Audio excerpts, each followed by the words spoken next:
Hey ladies and legacy builders, welcome back to Tasha Mind Your Money. I'm a mom on a mission to budget smart, save boldly, and share with you our progress one small step at a time. I'm tracking expenses in this video. We're tracking from the 7th through the 13th of September. I just remembered something I have to do.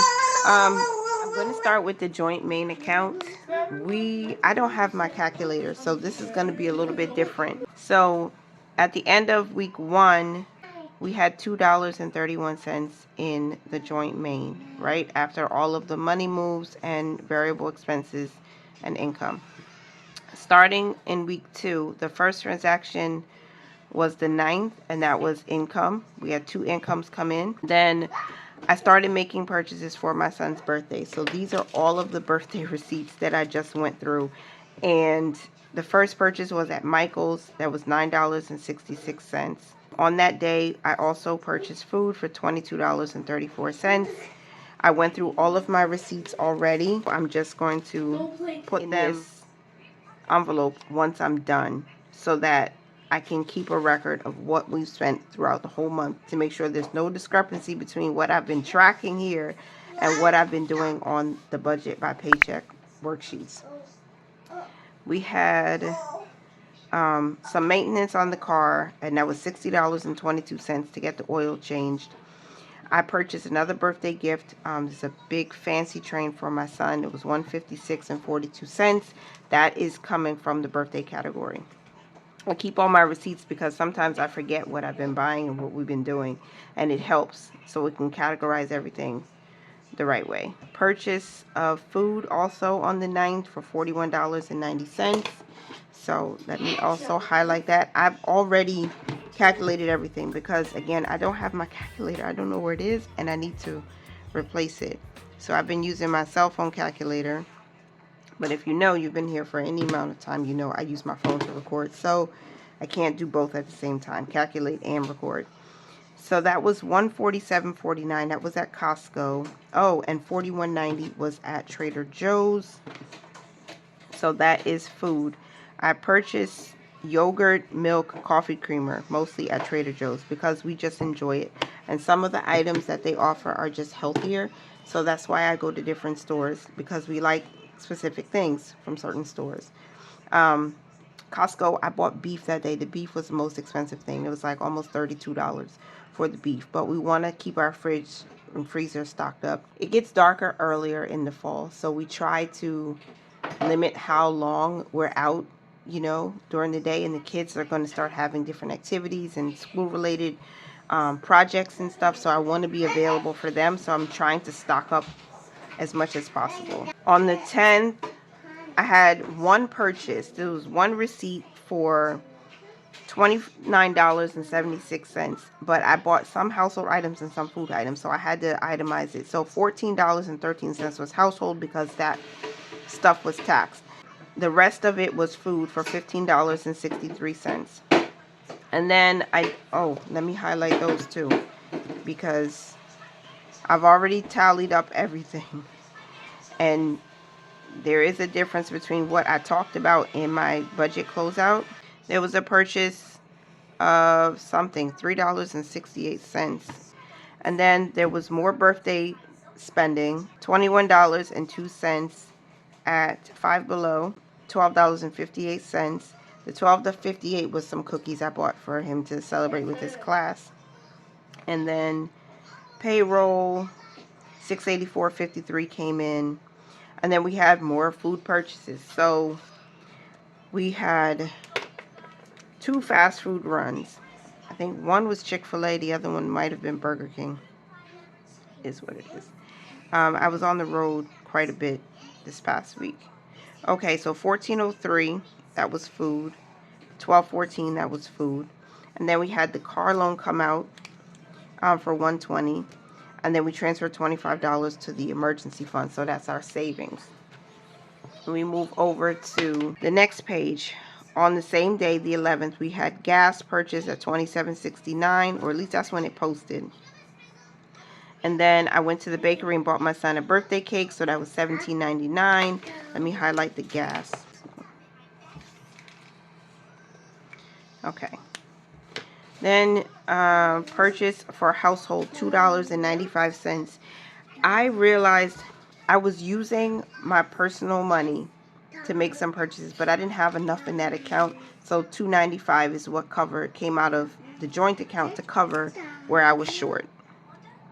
So that's what happened there. I was off by a couple dollars. So this is a partial of what I bought for my household. And then we had another household purchase at Costco, actually, for $24.97. So we bought these big storage bins. Oh, baby. What are you doing, hon? They had these bins at Costco. And we bought 2 of those. Came up to $24.97. I also bought some apples, but it was just a random thing. So I put it under household. Food on the 12th, we bought the kids some pizza, so that came up to $10.81. That leaves our balance in this not operating account, in the joint main, $8.77. That's where we're at. That's how we ended week 2 of September. Everything that was spent from this account, because this is where we do all the household related purchases for gas, for groceries or food, and then also for our household. So all cleaning products, even things for the baby, someone needs toiletries and whatnot, it falls under a household category. And so when I tallied up everything, we spent a total of $264.34 for food. When I closed out my paycheck budget on on September 12th, I had $231.19. This is why tracking is so important, because the tracking will tell a story. Different from when you said, oh, this is what I'm going to do with the paycheck. The money came in, this is what I'm actually doing. But when I went back to track, I was like, oh. And I looked at my receipts, I said, oh, we spent more. Gas was on point, $27.69. Household was also off. I tallied up everything today, $45.73 in total spent on household. When I closed out the budget, it was at $17.81. So there were things that I didn't remember. And when I went back to look at my receipts, I said, oh yeah, I did buy this. Oh yeah, I did do that. You see?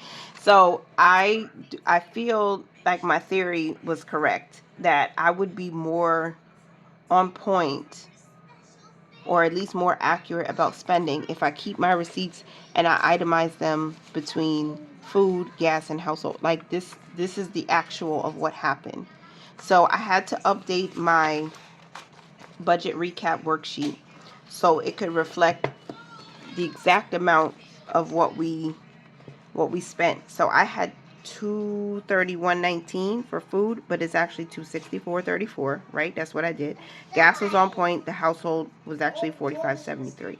So I made the corrections. So even if I come back to take a look at what we were doing before I start planning for the next paycheck, I can see, okay, there were some things that were happening that we probably need to curb a little bit and say, okay, let's slow down and pay attention, because I know life starts happening. Sometimes we get overwhelmed and we're just itching to go out and just spend on this, spend on that.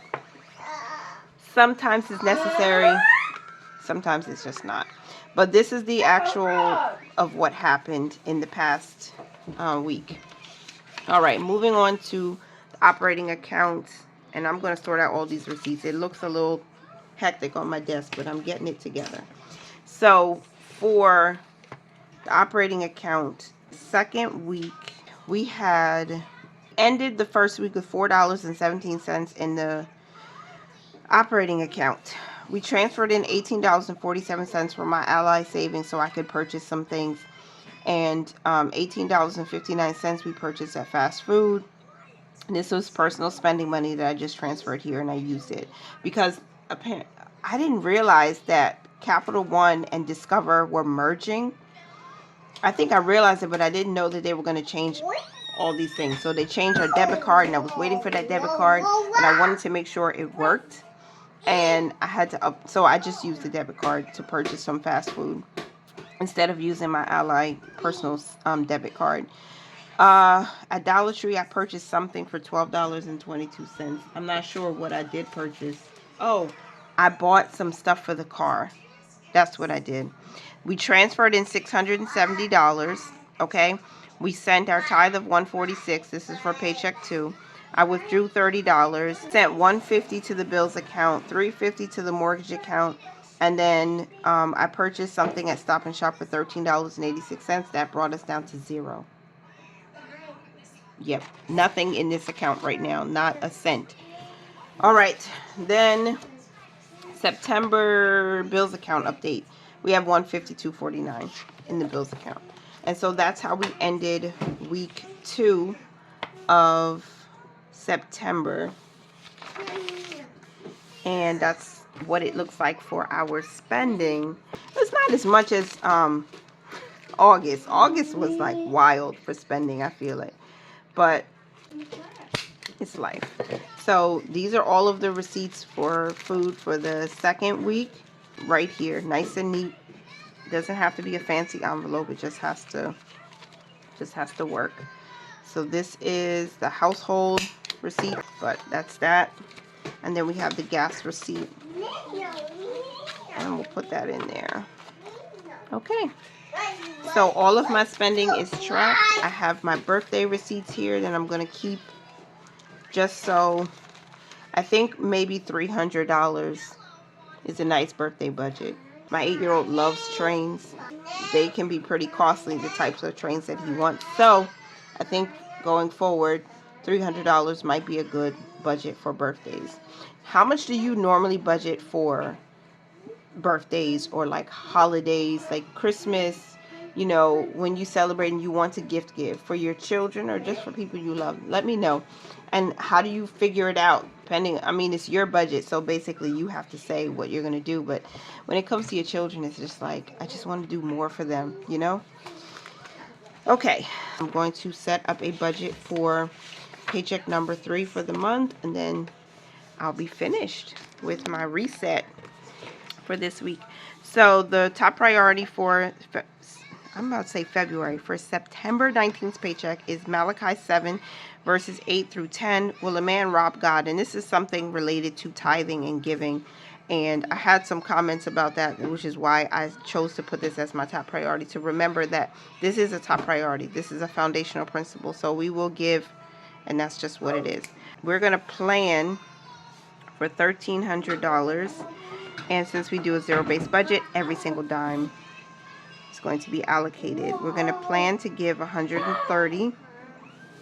And for savings, we want to put another $25 into the emergency fund. So that's $25. And that's the total of our savings bucket. Then we have our investing. Investing is not, I'm not planning for anything. I would love to give to Fidelity if I could, my IRA, and give into Robinhood. Well, give into, but invest via these platforms, but not right now. Cash expenses is pretty much fixed. We're going to put $30 into the household binder, and that's for laundry costs. And then $5 Monday is my little fund savings for my children and some of our household needs. There's $50 in cash going towards those items. And then we have bills and expenses, the fun stuff. The bus violation, we need to send $50 to my husband's credit card. The car loan, I can't forget that. You cannot forget that. $120 for the car loan. And then we have bills. The bills account needs to get another $150. The mortgage, we were short on the mortgage, or adding to the mortgage account last week. So we need to add, we were short by $150. And if we divide that by the next 2 paychecks, this paycheck and the last one for September, we should be putting $575, right? An extra $75. So $575 going to the mortgage. We need to purchase food. We're doing $200 a week for September. So let's continue with that. For gas, I think we've been doing pretty good because we got that extra fill up that wasn't from the budget. It was actually just money that was given to us. So we're going to go with $30 for gas for this week. And then we want to leave a cushion behind in the joint account. So that's $20. And when I did this off camera, it came up to $1,300, everything, adding up everything. I don't have my calculator. Let me see if I can borrow one of the kids' tablets for a calculator. Okay, so for bills and variable expenses, we have $50 for the bus violation, $120 for the car loan, $150 for the bills account, $575 for the mortgage account, $200 for groceries or food, $30 for car gas, and $20 to the cushion. That's $1,145. So $1,145 for bills and variable expenses. If I add the $50 in cash that we're going to take out, $130 for giving, and $25. Mommy. We're at $1,350. Ooh, she messed up. We're over budget. I did not add this up properly because we are over budget. Let's try that one more time. 30 plus 25 plus 150 plus 575 plus 120 plus 200 plus 30 .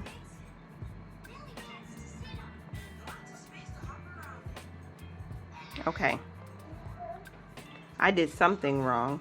I don't know what I did wrong. I'm so confused. What did I do wrong? What did I do that was so wrong? Oh, I didn't add the cash in on my pre-plan. And that's why we're $50 over budget.